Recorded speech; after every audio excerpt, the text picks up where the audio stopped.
Ay, gising na, gising. Gising na gising. Kasi need ko rin ng ano, lahat kayo mag-unmute kasi need ko ng bali ba kami alam about kayo dito sa ating next topic. Kasi about to sa biglaang pagkamatay at hindi natin inaasahan na pagkamatay ni na Rene Paterbonia at ni Divine Nadili. Actually, hindi pa ako masyado hindi pa ako super informed about sa ano nangyari. Pero pagkaalam ko, nalunod daw, di ba? Nalunod ba, Yaw? Yaw? Nalunod? Ha? Ay, ano? Nalunod ba? Tara, nawawala. Nalunod? Go. Ano lang, di ako informed kasi di ako masyadong informed fully. Same lang tayo, di pa ako Informed masyado informed. Konti pa lang kinalalaman. Alam ko sabi ng iba nalunod, pero sabi daw ng iba hazing Yun. yata. Hazy. Hazy. Pero Yun nga, sabi to talaga na ano eh. Na, parang sabi talaga Kakulangan din nalunod sa talaga ano. eh. Kasi parang nakikita ko rin sa Facebook na parang ano din, parang very sketchy sa anong parang sa response din ng Ateneo, like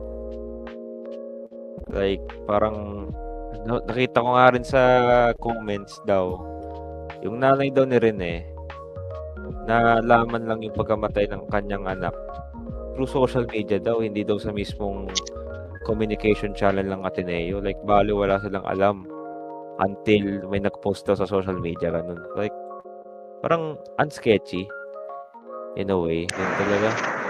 Parang tinatago nila yung pagkamatay. Oo. Parang may pagkano din talaga, kaya parang dun din nakakapagtaka. Dapat sa kanila muna yan mauna eh. Sa kanila dapat muna Oo. malaman. Sa Ateneo dapat muna. Like, ba't ganun? Like, paano kaya? Tas, accidental drowning daw. Eh, parang, dun pa lang sa mismong wording din, parang, accidental ba? Or parang, kasi pag, parang, parang, sketchy din talaga. Super sketchy actually, yung sitwasyon na to. Kaya gusto ko rin talagang ipag-usapan about tong, about tong topic na to. Kaya in-include ko to sa tatlong topic na dapat na ipag-uusapan ko na yung gabi. Kasi it's like isa rin to sa mga hot issue din yung June. Kaya parang gusto ko rin pag-usapan, like yun nga. And yun. Pakita mo nga Meps, yung sinend ko. Ateneo statement nila. Like, yun nga. Very sketchy din talaga, kaya yun. Si Tiger B naghahanda ng TOC. Tiger B, pakita mo daw. Itereps, so yan. Yan. Yun. Yan, pakita mo lang. Okay lang. Basahin ko lang from top to bottom. The Ateneo de Manila University continues to mourn the tragic loss of our student athletes, Rene Clert Paterbonia and Divine Nadili. We remain united in prayer with their families, teammates, coaches, and friends, and all members of the university committee who are grieving this profound loss. Since the incident, the university has been working closely with the families of Rene and Divine to provide support and assistance during this difficult time. Early this morning, Tuesday, on the 9th of June 2026, the remains of Rene and Divine were transferred from the Aurora Memorial Hospital to Arlington Memorial Chapels and Crematory in Quezon City. At the request of Rene's parents, an autopsy will be conducted. The university, through our Arlington, has coordinated with the appropriate authorities, including the NBI and the CIDG, to facilitate this process.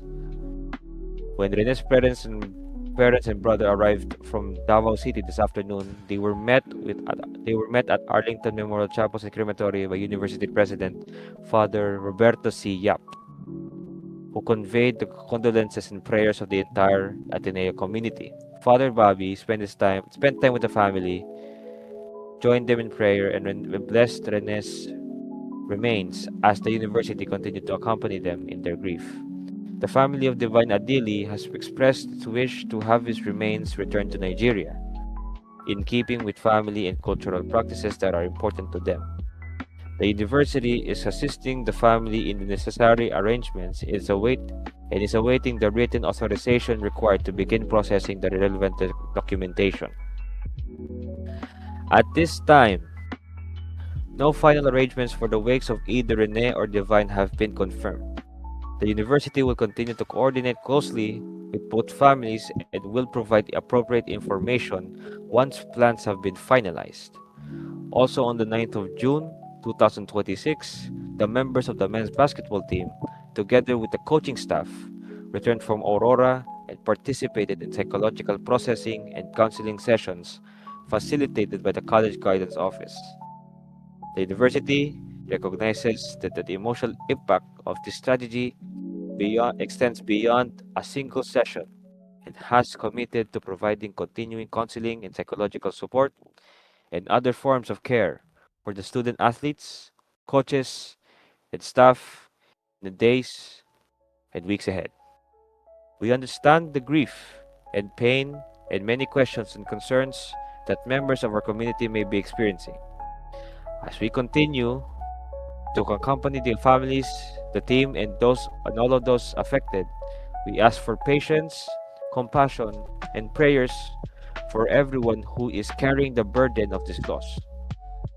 The university remains committed to caring for the Paterbonia and Adili families, supporting the team and coaching staff, and pursuing a careful and thorough understanding of the circumstances surrounding this strategy. Further updates regarding the university's ongoing response, including measures being undertaken to review the circumstances of the incident, will be shared with the community as they become available. Please continue to keep Rene and Divine, their loved ones, and the entire Ateneo community in your prayers. Yun lang. Yun lang yung parang mismong statement ng Ateneo. It sounds okay when you're reading it, pero may pagkaano din talaga. Hindi mo din talaga mapagkatiwalaan kasi considering the hearsays, considering ng mga information background, mga background information, ganun.